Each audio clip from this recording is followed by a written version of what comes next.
নমস্কার, কেমন আছেন সবাই? রামানন্দ রাত্নাগরে সবাইকে স্বাগত। চলে এসেছি একটি নতুন রেসিপি নিয়ে। আজকে আপনাদের বানিয়ে দেখা হচ্ছে পালং পনির। সেখানে দেখুন পালং শাক আর পনির নিয়ে নিয়েছি। চলুন পরবর্তী পর্যায়ে চলে যাব। কড়ায় সামান্য তেল গরম করে নিয়েছি।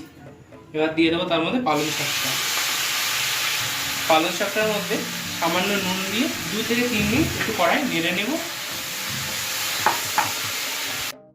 2 থেকে 3 মিনিট নেড়ে নিয়েছি।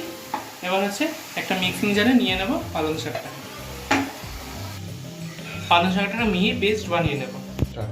পালং শাক একটা মিহি পেস্ট বানিয়ে নিয়েছি। এবার চলুন পরবর্তী পর্যায়ে চলে যাব। যে কড়াই পালং শাকটা একটু ভেজে নিয়েছিলাম সেই কড়ার মধ্যেই দিয়ে দেবো হচ্ছে কুচিয়ে রাখা পনিরগুলো, সামান্য নুন, সামান্য হলুদ। পনিরটাকে লাল করে ভেজে নেব। পনিরটা লাল করে ভেজে নিয়েছি, এবার তুলে নেব।